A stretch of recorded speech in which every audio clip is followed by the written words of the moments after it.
नमस्कार, मैं हूं बालकृष्ण खरेजा। आप देख रहे हैं डेली लाइव। आइए शुरुआत करते हैं आज के मुख्य समाचारों की। गांव डबली अठान से दिन दहाड़े अपहृत की गई नाबालिगा की बरामदगी की मांग को लेकर सर्व समाज के लोगों ने दूसरे दिन भी सड़कों पर उतरकर किया आंदोलन। महाराष्ट्र से पुष्कर जा रहे श्रद्धालुओं की बस का डीटीओ कर्मियों ने काटा चालान, घंटों परेशान होते रहे श्रद्धालु। जंक्शन पुलिस ने पोस्ट सहित 2 युवकों को किया गिरफ्तार, आरोपियों के खिलाफ एनडीपीएस एक्ट के तहत दर्ज किया गया मामला। विभिन्न मांगों को लेकर कलेक्ट्रेट के समक्ष चल रहा स्वास्थ्य कर्मियों का धरना शनिवार को छठे दिन भी जारी। अंतर्राष्ट्रीय हैंडबॉल प्रतियोगिता में उत्कृष्ट प्रदर्शन कर लौटे खिलाड़ी विजेंद्र बेनीवाल का गांव दौलतपुरा में किया गया भव्य स्वागत। और अब समाचार विस्तार से। गांव डबली अठान से अपहृत की गई नाबालिगा की बरामदगी की मांग को लेकर सर्व समाज के लोगों ने दूसरे दिन भी सड़कों पर उतरकर आंदोलन किया। गांव डबली अठान से अपहृत की गई 13 साल की बच्ची के मामले को लेकर सर्व समाज के लोग दूसरे दिन भी सड़कों पर उतरकर आंदोलन करते रहे। गौरतलब है कि कल शुक्रवार को दोपहर में दिन दहाड़े गांव की ही रहने वाली एक नाबालिग बच्ची को कुछ असामाजिक तत्व जबरन कार में उठाकर उसका अपहरण करके ले गए थे। परिजनों अनुसार बच्ची स्कूल गई हुई थी और स्कूल से वापस लौटते हुए जब वह घर के नजदीक पहुंची तो कुछ असामाजिक तत्व उसको जबरन कार में डालकर उसका अपहरण कर ले गए। इस बात की सूचना जब ग्रामीणों को लगी तो पूरा गाँव एकत्रित होकर सड़कों पर उतर आया। इस दौरान बजरंग दल, विश्व हिंदू परिषद, मार्क्सवादी कम्युनिस्ट पार्टी सहित अन्य राजनीतिक दलों के कार्यकर्ताओं ने सूरतगढ़ मार्ग पर चक्का जाम कर दिया। सूचना मिलने पर मौके पर पहुंची पुलिस ने रूट को डायवर्ट कर वाहनों का अन्य मार्ग से आवागमन करवाया। इस दौरान सारी रात ग्रामीण सड़कों पर बैठे रहे और बच्ची को बरामद कराए जाने की मांग की। आज शनिवार को भी ग्रामीण बच्ची को बरामद कराए जाने की मांग को लेकर आंदोलन स्थल पर डटे रहे। इस दौरान पुलिस द्वारा सूचित किया गया कि बच्ची बरामद हो गई है। आंदोलन में शामिल माकपा कार्यकर्ता रघुवीर वर्मा ने बताया कि पुलिस ने उन्हें सूचित किया है कि बच्ची को अजमेर से बरामद किया गया है, लेकिन अभी तक बच्ची को हनुमानगढ़ नहीं लाया गया है। उन्होंने कहा कि जब तक बच्ची को परिजनों के सुपुर्द नहीं किया जाता और ऐसे असामाजिक तत्वों को शिक्षकों के पीछे नहीं डाला जाता, उनका आंदोलन जारी रहेगा। इस मौके पर बजरंग दल कार्यकर्ता देवेंद्र पारिक ने विचार व्यक्त करते हुए इस घटना को अत्यंत निंदनीय बताया और पुलिस प्रशासन पर आरोप लगाया कि उन्होंने घटना के बाद परिजनों की बात नहीं सुनी। उन्होंने आरोप लगाया कि कुछ राजनेता ऐसे असामाजिक तत्वों को शरण देने और उनकी सहायता करने में जुटे हुए हैं। ऐसे लोगों का भी सामाजिक बहिष्कार किया जाना चाहिए। बजरंग दल के आशीष पारिक ने कहा कि इस प्रकार की घटनाएं पहले इस क्षेत्र में कभी नहीं हुआ करती थी, परंतु पिछले दिनों ऐसी घटनाओं की बाढ़ आ गई है। उन्होंने कहा कि गांव मेहरवाला में भी इस प्रकार की घटना घटी है और अब डबली अठान में भी एक सामुदायिक विशेष के लोगों ने इस प्रकार की घटना को अंजाम दिया है। उन्होंने चेतावनी दी कि इस प्रकार के कृत्यों को कतई सहन नहीं किया जाएगा। इस दौरान आंदोलन स्थल पर सर्व समाज के लोग उपस्थित रहे। धर्म दे नालों टुट के ਅਸੀਂ ਜਦੋਂ ਅਧਰਮੀ ਹੋ ਜਾਂਦੇ ਆ, ਅਧਰਮੀ ਬੰਦੇ ਦੀ ਸੋਚ ਜਿਹੜੀ ਹੁੰਦੀ ਹੈ ਉਹ ਅਪਰਾਧੀ ਹੋ ਜਾਂਦੀ ਹੈ। ਉਹਨਾਂ ਨੂੰ ਕਿਸੇ ਨਾਲ ਕੋਈ ਲੈਣਾ ਦੇਣਾ ਨਹੀਂ ਹੁੰਦਾ। ਇਨਸਾਨੀਅਤ ਤੌਰ ਤਾਂ ਮਤਲਬ ਹੀ ਨਹੀਂ ਹੈ ਕਿ ਤੁਸੀਂ ਕਿਸੇ ਦੇ ਤਰਸ ਕਰ ਲੈਣ। ਜਿਹੜੇ ਬੰਦੇ ਧਰਮੀ ਹੁੰਦੇ ਨੇ, ਸੱਚ ਨਾਲ ਜੁੜੇ ਹੁੰਦੇ ਨੇ, ਆਪਣੇ ਮੁੱਢ ਦੇ ਨਾਲ ਜੁੜੇ ਹੁੰਦੇ ਨੇ, ਗੁਰਬਾਣੀ ਨਾਲ ਜੁੜੇ ਹੁੰਦੇ ਨੇ, ਉਹ ਬੰਦੇ ਕਦੇ ਵੀ ਇੰਨੀ ਘਟੀਆ ਮਾਨਸਿਕਤਾ ਨਹੀਂ ਕਰਦੇ। ਆਪਾਂ ਇਹ ਨਹੀਂ ਕਹਿੰਦੇ ਕਿ ਸਿੱਖ ਸਾਰੇ ਚੰਗੇ ਹੁੰਦੇ। ਇੱਥੋਂ ਹੁਣ ਇਹ ਵੀ ਗੱਲ ਦਾ ਮਤਲਬ ਨਾ ਕੱਢ ਲਿਓ। ਧਰਮ ਕੋਈ ਵੀ ਹੈ, ਚਾਹੇ ਉਹ ਹਿੰਦੂ ਧਰਮ ਹੈ, ਚਾਹੇ ਉਹ ਮੁਸਲਮਾਨ ਧਰਮ ਹੈ, ਸਾਨੂੰ ਕੋਈ ਨਹੀਂ ਸਿਖਾਉਂਦਾ ਕਿ ਅਸੀਂ ਨੀਚਤਾ ਵਾਲੀਆਂ ਹਰਕਤਾਂ ਕਰੀਏ, ਦਰਿੰਦਗੀ ਤੇ ਉਤਰ ਆਈਏ। ਨਾ ਕੋਈ ਸਾਨੂੰ ਹਿੰਦੂ ਧਰਮ ਸਿਖਾਵੇ, ना सानू मुसलमान धर्म सिखावे ते ना ही सानू सिख धर्म सिखावे। कल दोपहर को 2 बजे हमारे गांव यहीं से डबली अठान से एक 13 वर्षीय बच्ची का अपहरण हुआ था और उस अपहरण की घटना में जो पुलिस ने तत्परता नहीं दिखाई, उसके खिलाफ लोगों में गुस्सा था और पूरे गांव के लोग सारी रात यहाँ सड़क पर बैठ रहे। सूरतगढ़ हनुमानगढ़ रोड है, उसको जाम करके रखा और रात के करीब 3-4 बजे पुलिस ने सूचना दी कि बच्ची बरामद हो गई है, तो सवेरे सारे ग्रामीणों ने बैठकर रास्ता खोल दिया, लेकिन एक तरफ बैठे रहे ताकि वो लंगर वगैरह चलता रहे। और अभी जो प्रशासन के साथ समझौता हुआ है उसके अंदर ये हुआ है कि एक तो जितने भी स्कूल हैं उनकी छुट्टी लगने के समय और छुट्टी के समय और स्कूल लगने के समय वहाँ पुलिस की गश्त रहेगी और जो गांव में चिट्टा पड़ रहा है उस चिट्टे के खिलाफ विशेष अभियान चलाकर उन लोगों को चिन्हित करके गिरफ्तार किया जाएगा। इसके अलावा यहाँ के जो चौकी प्रभारी है, जिनकी जो शैली है उससे ग्रामीण असंतुष्ट है, तो उस बात को लेकर भी कहा गया है और इसमें जो लापरवाही हुई है उसकी जांच की मांग की गई है। डबली में जो 14 साल की बच्ची का सरेआम अपहरण हुआ, मैं कहता हूँ ये पूरे समाज के लिए, हम सब के लिए इससे ज़्यादा कोई शर्मनाक बात नहीं हो सकती कि एक पढ़ने वाली नाबालिग अबोध बच्ची 9वीं क्लास की, और उसको गुंडा तत्व सरेआम उसका अपहरण करके ले जाते हैं कार में। उनकी हिम्मत देखिए आप, लेकिन उनकी हिम्मत ऐसे ही नहीं बंधी। जिला प्रशासन, पुलिस प्रशासन, पुलिस के पास जब वो ये फरियाद लेके उनके परिवार के लोग जाते हैं तो पुलिस चौकी इंचार्ज उनकी सुनवाई नहीं करता। लेकिन मैं तो साधुवाद दूंगा, मैं अभिनंदन करूंगा, आभार व्यक्त करूंगा पूरे गांव के, सर्व समाज का, सारी सिख संगत का, बजरंग दल, विश्व हिंदू परिषद के कार्यकर्ताओं का और सभी पार्टियों के, राजनीतिक दलों के कार्यकर्ताओं का, कि इस विषय पर, इतने गंभीर विषय पर सबने एकजुटता दिखाई और एक संगठन शक्ति के साथ सरकार पर, प्रशासन पर दबाव बनाया। अभी कल ही रोजाना आप अखबार में पढ़ते हैं कि मेरवाड़ा में लव जिहाद का वो एक हुआ मसला, रोजाना ये चीजें हो रही है। तो कुछ लोग इस मुगालते में हैं कि वो भी औरंगजेब का जो काल है, औरंगजेब के टाइम का जो समय, वो उसको अभी सपनों की दुनिया में मुंगेरी लाल के हसीन सपने वो ले रहे हैं। लेकिन मैं उनको आपके माध्यम से आगाह करना चाहता हूँ कि हमारा क्षेत्र शांति का है और आपके मंसूबे कभी पूरे नहीं होंगे और आप सुधर जाओ और ऐसे काम जो असामाजिक काम हैं उनको आप छोड़कर जो दुर्दांत जो कारनामे आप कर रहे हो उनसे आप निजात पालो। ये आपके लिए भी फायदा है, इस क्षेत्र का भी फायदा है। आप सबके सामने हैं, क्योंकि अपने हनुमानगढ़ रह रहे हैं तो आपसे विषय बिल्कुल आपके सामने आते रहते हैं। और आपको पता है ये डबली की कोई पहली घटना नहीं है। ये तो इतनी भयावह घटना थी कि अपने को बच्चे जो अपने घर पे बैठे हैं उनको देख करके, और माँ बाप है उनका जो है ना मन ऐसे सियर उठता है कि कल को अगर अपने बच्चों के साथ ऐसा हुआ तो क्या होगा। और ये एक सिस्टम के हिसाब से चल रहा है, एक ही सिस्टम क्या कि मुस्लिम गुंडागर्दी, उस पे आधारित ये सारा जो है, ये एक लव जिहाद का एक इन्होंने जो बड़ा एक षड्यंत्र शुरू कर रखा है, उसके आधार पे ये लोग काम कर रहे हैं। ये विश्व हिंदू परिषद, बजरंग दल पहले से कहता रहा है, और ये जो कल की घटना हुई है ये इस पे मोहर लगा रही है। कल ही अपनों ने मेरवाड़ा में भी एक जाम लगाया था, वो भी इसी घटना को लेकर था। और आज से 3-4 दिन पहले कलेक्टर साहब से मिले थे, वो भी इसी मैटर में था। यानी कुल मिलाकर के अपने जिले में पिछले 15-20 दिनों के अंदर 6 से 7 घटनाएं ऐसी हो चुकी हैं। इसका मतलब कहीं ना कहीं ये लव जिहाद का जो है, ये मेरा बनाया हुआ शब्द नहीं है, संघ का बनाया हुआ शब्द नहीं है। ये लोग गुंडागर्दी कर रहे हैं, अपनी बच्चियों को बहला करके, फुसला करके, अपहरण करके लेके जा रहे हैं। और सारा का सारा जो है ये सारा मदरसों से सिस्टम चल रहा है। सरकार को इस ओर ध्यान देना चाहिए और इन पर छापेमारी करनी चाहिए। गांव डबली रठान की 13 साल की नाबालिग लड़की है जो प्राइवेट स्कूल से अपने 2 बजे छुट्टी के बाद अपने घर आ रही थी अपने छोटे भाई के साथ।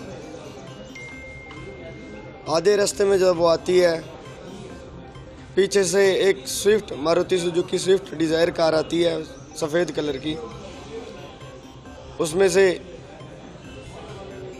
डबली रठान निवासी उतरता है, उसके साथ उसके 2 अन्य साथी होते हैं। लड़की को धक्के से गाड़ी में बिठाते हैं, उसके भाई को धक्का मारकर गाड़ी भगा के ले जाते हैं। उसके तुरंत 2 मिनट के अंदर अंदर चौकी में सूचना दे दी गई थी। मौके पर हनुमानगढ़ सदर SHO यहीं थे। उन्होंने उस पर आधे घंटे तक कोई एक्शन नहीं लिया और वो गाड़ी जब काफ़ी दूर पहुंच गई, रेंज के बाहर पहुंच गई, इनकी पहुंच से बाहर निकल गई।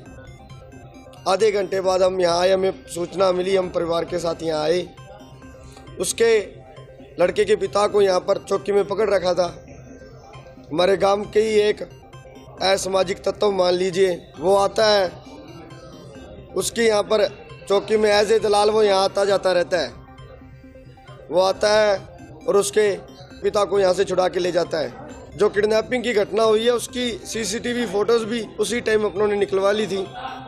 वो दिखाने के बाद भी उन्होंने आधे घंटे तक कोई कार्रवाई नहीं की। नाकाबंदी का हमें जो उन्होंने फर्जी भरोसा दिया, कोई नाकाबंदी नहीं हुई थी भाई साहब। नज़दीक कोई नाकाबंदी, ना पीलीभंगा ना हनुमानगढ़। इनकी वजह से पूरी रात अगर वो छोटी बच्ची बाहर रही तो वो इनकी वजह से रही है। महाराष्ट्र से पुष्कर जा रही श्रद्धालुओं की बस का डीटीओ कर्मियों द्वारा चालान काटे जाने में घंटों विलंब किए जाने पर श्रद्धालुओं को भारी परेशानियों का सामना करना पड़ा। महाराष्ट्र से चलकर पुष्कर जाने वाली श्रद्धालुओं की बस को हनुमानगढ़ में डीटीओ कार्यालय के कर्मचारियों द्वारा पकड़ लिया गया। इस दौरान यात्रियों को काफी असुविधाओं का सामना करना पड़ा। बस में सवार श्रद्धालुओं ने बताया कि वे महाराष्ट्र के रहने वाले हैं और वैष्णो देवी सहित विभिन्न धार्मिक स्थलों से होते हुए पुष्कर की यात्रा के लिए जा रहे थे। इस दौरान जैसे ही उन्होंने राजस्थान में प्रवेश किया तो उन्हें टैक्स भरने के लिए कोई नाका अथवा कोई कार्यालय दिखाई नहीं दिया। इस पर उन्होंने जब आसपास से पूछा तो उन्होंने कहा थोड़ा आगे जाकर के हनुमानगढ़ में आपको टैक्स भरने के लिए कार्यालय उपलब्ध होगा। बस के चालक के अनुसार इस दौरान जब वे एक अन्य स्थान पर बैठकर यात्रा की थकावट उतारने के लिए सुस्ता रहे थे तो हनुमानगढ़ डीटीओ कार्यालय के कर्मचारी आए और उन्होंने टैक्स चोरी करने का आरोप लगाते हुए उन पर 5 गुना ज्यादा पेनल्टी लगा दी। यात्रियों के अनुसार उनके साथ काफी वृद्ध यात्री, बच्चे और महिलाएं हैं, लेकिन इन सब की अनदेखी करते हुए डीटीओ दफ्तर के कर्मचारियों ने असंवेदनशीलता का परिचय दिया। महाराष्ट्र से आई श्रद्धालुओं ने कहा कि राजस्थान या किसी भी प्रदेश में प्रवेश करते समय टैक्स भराए जाने की व्यवस्था होनी चाहिए, जो कि हनुमानगढ़ में नहीं थी। इस घटना के बाद शहर के जागरूक नागरिकों ने भी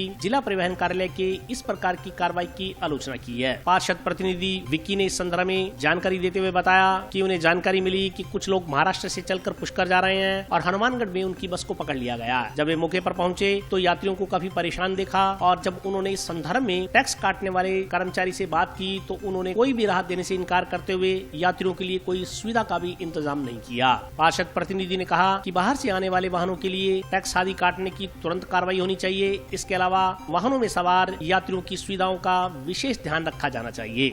हम महाराष्ट्र से आए और इधर पुष्कर जा रहे दर्शन के लिए, तो यहाँ हम राजस्थान की बॉर्डर पे आए तो बॉर्डर पे आरटीओ का कोई ऑफिस ही है नहीं या कोई आदमी है नहीं टैक्स भरने के लिए। तो आदमी बाहर का यात्री कहाँ टैक्स भरे? गवर्नमेंट का अगर बॉर्डर पे ऑफिस ही नहीं है, ना कोई आदमी है, ना कोई टैक्स कटवाने वाला है उधर, तो कहाँ से भरेंगे? तो हम उधर पूछा लोगों को तो वो बोले आगे जाके कहीं भी भरवा लो। तो आगे आए तो उसने गाड़ी पकड़ लिया और वो आप यह बोलती बॉर्डर पे टैक्स भरना चाहिए और बॉर्डर पे तो टैक्स, राजस्थान में कोई भी बॉर्डर पे टैक्स वाला ऑफिस ही नहीं है। तो ये लोग यात्री लोग कहाँ से टैक्स भरेंगे, कैसा भरेंगे? वो जानबूझ के या बाहर के लोगों को परेशान करता है यहाँ का गवर्नमेंट राजस्थान का। हम तो सुबह 6 बजे से रुका है। अभी क्या वो उसने 5 गुना ज़्यादा टैक्स वसूल किया और वो भी ऑनलाइन ऑफलाइन पर्ची दिया है और सुबह से परेशान करके रखा है पुलिस वाले ने, इधर या आरटीओ वाले ने। हमारे 40 लोग हैं, कुछ भी सुविधा नहीं है। और दूसरी बात यह है अगर गवर्नमेंट का टैक्स कटवाना है तो बॉर्डर पे उनका ऑफिस या कोई आदमी चाहिए ना, आदमी कटाएगा कैसा? और आगे आके अगर वो बोलते बॉर्डर पे क्यों नहीं कटा, और बॉर्डर पे अगर उसका आदमी है नहीं सर गवर्नमेंट का, तो कटवाएगा कैसा?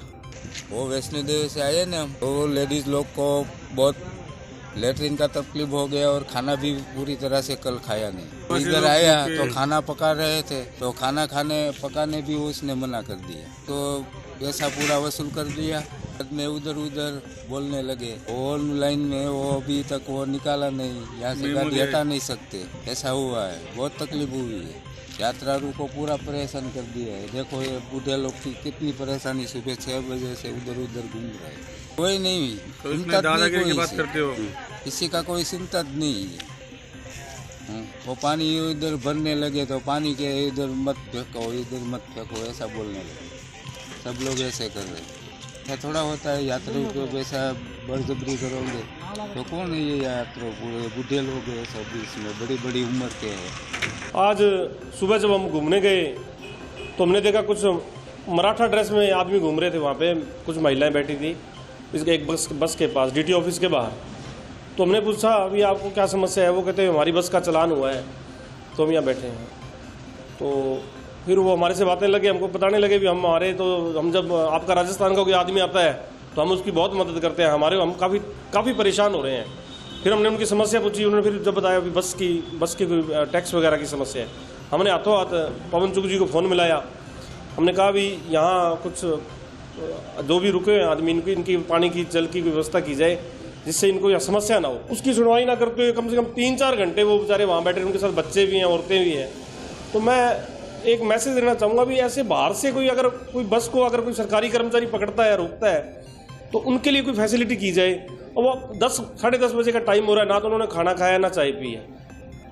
तो मैं सरकार को अवगत कराना चाहूँगा ऐसी समस्या आती है तो उसके लिए कोई ऐसा कोई कार्यक्रम किया जाए या कोई योजना बनाई जाए जिससे उन लोगों को परेशानी ना उठानी पड़े। ये समस्या बहुत गंभीर है जी। मैं एक बात और कहना चाहूँगा, मैं खुद एक देखता हूँ, जैसे ही अपने स्टेट चेंज करते हैं तो दूसरे स्टेट की गाड़ी को बड़ा दूसरे स्टेट का अधिकारी पकड़ता है, एकदम लपकता है उसको। तो ये कोई ऐसा लगता है जैसे हम राजस्थान में ना रहकर किसी दूसरे देश में रह रहे हैं। पंजाब में जाते हैं तो पंजाब वाले टैक्स काटते हैं, हरियाणा में जाते हैं हरियाणा वाले पकड़ते हैं, वो अपने स्टेट की गाड़ी को नहीं पकड़ते। तो ये बड़ी गंभीर समस्या है। तो इसके ऊपर एक सिंगल पैरेलल एक कानून होना चाहिए पूरे देश में व्हीकल पर। ये एक जगह अगर टैक्स कट गया तो जगह जगह टैक्स ना कटवाना पड़े दूसरे स्टेट में जाकर। जंक्शन पुलिस ने गश्त के दौरान 2 युवकों को पोस्ट सहित गिरफ्तार किया।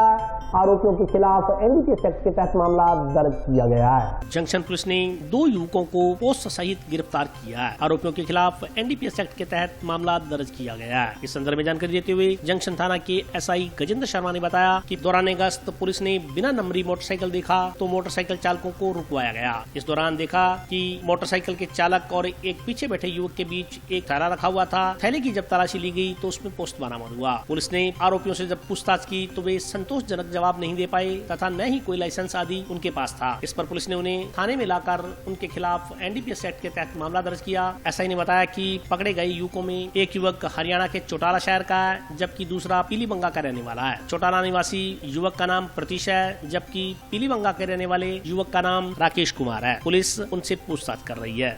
कल शाम को दौरान गश्त एक बिना नंबरी मोटरसाइकिल दिखाई दी जो बीच में एक थैला रखा हुआ था और देखने से संदिग्ध लगे। पास में जाकर पूछताछ की और बैग की तलाशी ली गई तो उसमें डोडा पोस्ट पाया गया। वे डोडा पोस्ट था जिसके बाबत उनसे पूछने पर कोई लाइसेंस परमिट होना नहीं बताया। दोनों के 2 मुलजिम थे, प्रतीश और राकेश। ये प्रतीश है चौटाला का और राकेश है पीलीबंगा। आगे का अनुसंधान हनुमानगढ़ टाउन पुलिस थाना में श्रीमती ज्योति कड़वास राजी सब इंस्पेक्टर प्रोबेशनर है उनके द्वारा जारी है। और अभी वक्त ब्रेक का हाजिर होता हूँ छोटे से ब्रेक के बाद।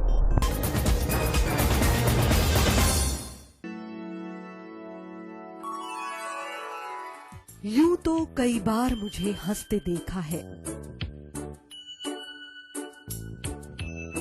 पर ये हंसी कुछ और है। ये गहना मुझ पर जचता है पर ये महज एक गहना नहीं, ये रूपरेखा है मेरे मन की, हंसती खिलखिलाती लहरों की, जो आतुर थी अब तक मुझ पर सजने को। इसलिए ये गहना ही मेरा सच्चा श्रृंगार है, श्रृंगार है, श्रृंगार है।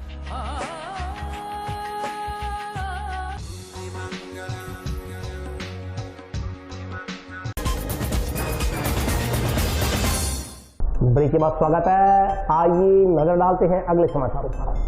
एसकेडी यूनिवर्सिटी के विधि के विद्यार्थियों ने आज जोधपुर उच्च न्यायालय का शैक्षिक भ्रमण किया। श्री खुशहाल दास विश्वविद्यालय के विधि विभाग के विद्यार्थियों ने राजस्थान उच्च न्यायालय जोधपुर एवं वहां के ऐतिहासिक स्थलों का भ्रमण किया। विधि संकाय विभागाध्यक्ष विक्रम नेहरा के नेतृत्व में रजिस्ट्रार उच्च न्यायालय से गाइडेड टूर प्रोग्राम की अनुमति प्राप्त कर उच्च न्यायालय के विभिन्न न्यायालयों में संचालित न्यायिक कार्रवाइयों का अवलोकन किया गया। कोर्ट में छात्र छात्राओं ने न्यायिक प्रक्रियाओं की बारीकियों के बारे में जाना। विद्यार्थियों ने न्यायिक और तकनीकी ज्ञान को समझा। भ्रमण के दौरान विद्यार्थियों ने उच्च न्यायालय की कार्यप्रणाली को ध्यान से देखा और उसके बारे में जानकारी ली। इस मौके पर विद्यार्थियों को कोर्ट रूम दिखाए गए और उनके बारे में जानकारी दी गई। शैक्षिक भ्रमण के दौरान कोर्ट में 5-5 विद्यार्थियों का समूह बनाकर उन्हें बिठाया गया ताकि वे अदालत की कार्यप्रणाली को बारीकी से समझ सकें। इस दौरान उच्च न्यायालय के प्रशासनिक अधिकारी राजेंद्र कुमार भाटी के मार्गदर्शन में विधि व्याख्याता राजकमर एवं यशस्विनी शर्मा एवं सभी छात्र छात्राएं न्यायालयों में संचालित खंडपीठ एवं एकल पीठ के न्यायिक कार्रवाई का अवलोकन किया गया। इस दौरान विद्यार्थियों ने प्रायोगिक परीक्षाओं के लिए रिपोर्ट्स भी तैयार की। For the very first time, we got an opportunity to visit Rajasthan High Court, Jodhpur. It was a very vast building. We got to hear court proceeding, how the court works. We got so inspired and motivated after looking judges and advocates working there. Overall, it was a very great experience and we are so thankful to Shri Kushal Das University for giving us this opportunity to visit there. हम high court घूमने के लिए गए। हमने वहाँ पे देखा कि हाई कोर्ट की प्रोसीडिंग वगैरह क्या होती है। वहाँ पे एडवोकेट्स की मतलब कि ड्रेसिंग सेंस जो हमने देखा, हमको पता चला कि वास्तव में वो कितना हाई लेवल का होता है। तो हमारा भी आरजेएस बनने का ड्रीम है, तो उसके लिए हमने ये सब कुछ देखा। हाई कोर्ट में रिट लगा के जो अनुच्छेद 226 के अधीन रिट लगाई जाती है, फिर वहाँ पे अपील की जाती है। SKD यूनिवर्सिटी से विक्रम मेहरा सर हमें लेके गए, उन्होंने हमें जो कुछ भी वहाँ पे बताया और वहाँ पे जो लाइव देखने को हमें मिला, उसके लिए विक्रम मेहरा सर का और SKD स्टाफ का और SKD का बहुत बहुत थैंक यू। हमें SKD यूनिवर्सिटी के विधि विभाग द्वारा हाई कोर्ट की विज़िट करवाई गई, जिसमें हमने कोर्ट की लाइव प्रोसीडिंग देखी गई, कोर्ट के ऑडिटोरियम की विज़िट की, कोर्ट की जो भी लाइब्रेरी थी हमने उसकी भी विज़िट की गई और नेक्स्ट डे हमने जोधपुर के जो भी ऐतिहासिक स्थल थे वहाँ पे विज़िट करवाया गया। मैं पूरी SKD यूनिवर्सिटी और हमारे फैकल्टी मेम्बर्स का बहुत बहुत धन्यवाद करना चाहता हूँ। हमने अभी स्टूडेंट्स का राजस्थान हाई कोर्ट विज़िट करवाया है, जिसमें कुल स्टूडेंट्स 27 रहे हैं और उसमें हाई कोर्ट के अंदर बच्चों ने लाइव प्रोसीडिंग्स देखी कोर्ट रूम्स के अंदर, और इसके साथ साथ उन्होंने एडवोकेट चैम्बर भी विज़िट किया और बच्चों का एक्सपीरियंस काफ़ी अच्छा रहा है, वो काफ़ी मोटिवेट हुए हैं। और इसके साथ नेक्स्ट डे हमने ऐतिहासिक स्थलों का भ्रमण करवाया है, जिसके अंदर मेहरानगढ़ किला, जसवंत खेड़ा आदि का हमने भ्रमण किया है। और इस बिहाफ में श्री कुशाल दास यूनिवर्सिटी के बिहाफ पर आप सबका धन्यवाद करना चाहूँगी। 2 मई को हम बच्चों को हाई कोर्ट लेके गए थे, जिसमें टोटल 27 बच्चे थे। पर्पज़ ये था कि बच्चे जो प्रैक्टिकल नॉलेज है उसके बारे में सीखे। जो बच्चों के माइंड में जो क्वेश्चन थे हाई कोर्ट के बारे में, राजस्थान हाई कोर्ट की जो न्यू बिल्डिंग बनी है उसको देखने का उत्साह सभी में है। तो इन बच्चों के जो क्वेश्चन थे उनका सब उनको जवाब मिला है। वहाँ एडवोकेट चैम्बर, सेमिनार हॉल, जो भी वहाँ पे लाइब्रेरी जो है, सब का इनको अच्छे से विजिट कराया गया है। मैं आभार करता हूँ हमारे मैनेजमेंट का, जिन्होंने हमको वहाँ जाने के लिए परमिशन दी है। विभिन्न मांगों को लेकर कलेक्ट्रेट के समक्ष चल रहा स्वास्थ्य कर्मियों का धरना शनिवार को 6ठे दिन भी जारी रहा।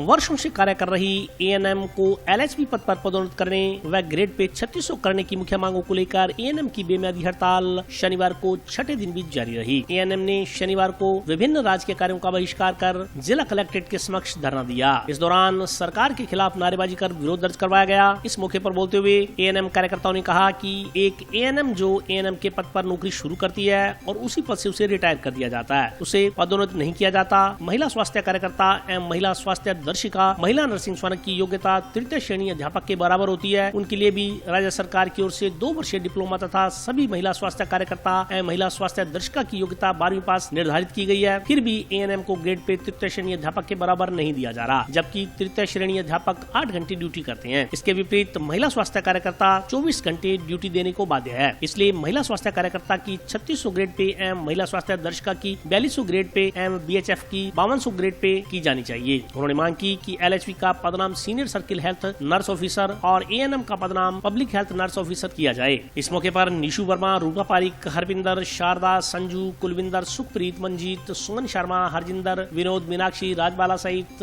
अन्य ANM मौजूद रहीं। आज हमारे ANM में LHB के बैनर तले हमारी हड़ताल को 6ठा दिन है। हमारी बहनें जो हमारे पूरे हनुमानगढ़ डिस्ट्रिक्ट से इकट्ठी हुई है, वो पूरे जोश व जज्बे के साथ आज 6ठे दिन भी लगातार अपना हौसला बनाते हुए अपनी मांगों को मनवाने के लिए पूरी तत्पर है और पूरी हिम्मत से और लगन से, जुनून से जुटी हुई है। हम सरकार के सामने घुटने नहीं टेकेंगे और हमारी जो मांगे है 3600 पे ग्रेड और पदोन्नति और जो ऐप संबंधी मुक्ति है, या जो भी हमारे साथ जो अत्याचार हो रहे हैं, या जो पिछले इतिहास को देखते हुए जितने भी अपने जो आंदोलन हुए हैं, उन आंदोलनों से ये आंदोलन हम दिखाएंगे और कामयाब करके रहेंगे और हम सरकार को झुका के रहेंगे और हम अपनी मांगों को मनवा कर रहेंगे। हमारे जो प्रदेशाध्यक्ष कमला मीणा जी हैं, वो हमारे जयपुर में धरना दे हुए बैठी हैं और हमारी सभी बहनें जो राजस्थान के अंदर जो भी जितने भी प्रदेश हैं, सभी बहनें हम अपने अपने जिलों में हड़ताल कर रही हैं। और जब भी हमारी कमला मीणा जी प्रदेशाध्यक्ष आह्वान करेंगी और वो हमारी जो रूपरेखा तय करेंगी, हम उनके पीछे हैं और हम अपनी कामयाबी हासिल करके रहेंगे। जी, हर जिले की, हर ब्लॉक की, हर गांव की ANM LHB हड़ताल पे है। सभी सब सेंटरों में हमने ताले लगा रखे हैं और जब तक हमारी मांगे पूरी नहीं होंगी हम डटे रहेंगे अपने मैदान में और पीछे नहीं हटेंगे। अभी तक सरकार हम ज्ञापन दे रहे हैं, जब भी वो अपनी बुलाएंगे हमारे को तो हम जाएंगे और जो हमारे मुद्दे हैं हम उन पे के अपने को कामयाब सरकार को झुकाएंगे और कामयाबी हासिल करेंगे। ये हमारा LHV और ANM का जो धरना चल रहा है, 6वां दिन है, तो सरकार को भी पता है। वैसे ANM तो रीढ़ की हड्डी है। छोटे गांवों में शुरू से हम ही काम करते हैं। जैसे कोरोना काल था उस टाइम भी टीके लगाना और भी काम, गांव में घूमना, सारा दिन 24 घंटे हमारी ड्यूटी रहती है और घर पे तो हम जाना मिलता ही नहीं है। तो सरकार हमारे लिए कुछ कर भी नहीं सकती। ANM से ANM रिटायर हो रही है, ना ही पदोन्नति हो रही है, ना ही कोई टीचरों के लिए grade pay 3rd grade pay 3600 grade pay है और हमारे को वो 2800 दे रहे हैं। उसमें कुछ नहीं है। हम दिन रात गाँवों में 24 घंटे वहीं पड़े रहना, घर की साहब संभालनी, कोई घर के बुजुर्गों की संभालनी है। हम गांव के लिए कभी MLA डालो, कभी ये चिरंजीवी कार्ड बनाओ, कभी PMJ कार्ड बनाओ, कोई सर्वे आ जाता तो ANM करे, कोई और काम है पंचायती काम है वो भी हमें सौंप रखे है। ऑनलाइन भी हम करें और ऑफलाइन भी हम करें। हमारे कोई इतने तो है नहीं ना भाई, कंप्यूटर ऑपरेटर रखे हुए है, ऑनलाइन काम वो करें। और जो अभी जो सरकार ऑनलाइन के लिए और कोई रखे ना, जो CHA रखे थे उनको हटा दिया, उनको रख देती चिरंजीवी कार्डों के लिए, PMJ कार्डों के लिए, उनको क्यों हटाया? उनको ये काम दे देती। ANM के पास तो टीकाकरण है, जैसे मेरे गाँव में 4 टीकाकरण है, 4 वीरवार है। अब 4 वीरवार टीकाकरण नहीं हो रहा। गांव वाले तो वो हॉस्पिटल देखते हैं तो बहन जी आ नहीं रही, हॉस्पिटल बंद पड़ा है, तो वो रोड़ा करते हैं। तो ANM एक 6,000 पर एक ANM है, वो क्या कर सकती है? भागदौड़ पूरी कर रही तो भी वो ना ही घर देख रही है, ना ही वो फील्ड देख रही है। सरकार का ऑनलाइन का इतना काम हो गया है, सिर्फ वो काम करो और ना ही किसी को सेवा मिल रही है।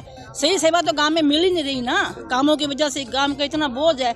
तो इसलिए हम ये कर रहे हैं। अगर लोग जी सुन रहे हैं तो अच्छी बात है, नहीं तो ये चलता ही रहेगा। अंतर्राष्ट्रीय हैंडबॉल प्रतियोगिता में उत्कृष्ट प्रदर्शन कर लौटे खिलाड़ी विजेंद्र बेनीवाल का गांव दौलतपुरा में भव्य स्वागत किया गया। बुल्गारिया देश में आयोजित हुई हैंडबॉल खेल की अंतर्राष्ट्रीय प्रतियोगिता में मेडल जीतकर लौटने पर गांव दौलतपुरा में खुशी का माहौल रहा। ग्रामीणों ने बताया कि गांव का बेटा विजेंद्र बेनीवाल, जो कि पुलिस में कांस्टेबल के पद पर कार्यरत है, बुल्गारिया में आयोजित हुई अंतर्राष्ट्रीय हैंडबॉल प्रतियोगिता में उत्कृष्ट प्रदर्शन करते हुए मेडल जीतकर लौटा। इस पर ग्रामीणों ने उनका जोरदार स्वागत किया। इस मौके पर खिलाड़ी विजेंद्र बेनीवाल के दादा हरजाल बेनीवाल, आत्माराम बेनीवाल, विकास बेनीवाल, सतपाल, विजय, दलीप, कानीराम बेनीवाल, इंद्रजीत बेनीवाल तथा विजेंद्र के कोच कुलदीप कालेरा सहित अन्य लोग उपस्थित रहे। इस दौरान ग्रामीणों ने खिलाड़ी विजेंद्र तथा कोच कालेरा का माल्यार्पण कर स्वागत किया और ढोल नगाड़ों के साथ उनका स्वागत किया। इसका लक्ष्य मेरा पूरा हुआ और 25 से 30 अप्रैल हुई बुल्गारिया यूरोप में टूर्नामेंट का एशिया का फर्स्ट बार सेमीफाइनल पहुंचने का हार्दिक अभिनंदन सभी का। विजेंद्र बेनीवाल जो आपके गांव का बेटा है, ये 7th क्लास में मेरे पास गया।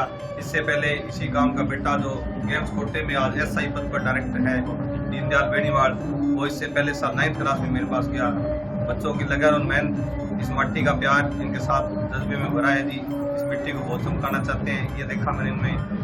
और ये बच्चों से मैं बात करता था, ये कहते थे सर हमने बहुत ऊंचा बन के इस अकेडमी से जाना है और हमारे गांव में तभी जाएंगे जब हमारे स्वागत के साथ पहुंचेंगे। आज वो दिन मुझे देखने को मिला। मैं इन बच्चों को प्रत्येक प्रयास को बहुत बहुत धन्यवाद देता हूं, जो इन्होंने लक्ष्य हासिल करना था उस पर पहुंचे हैं और बहुत आगे तक ये देश की सेवा करेंगे। पुलिस महकमे में होते हुए मैंने उनको आज कहा भी, एक महकमे में आप इसमें सभी अपनी अच्छी रखना, ईमानदारी से टीम की सेवा करना, अच्छे खिलाड़ी निकालना और हमारा आशीर्वाद हमेशा इनके साथ रहेगा।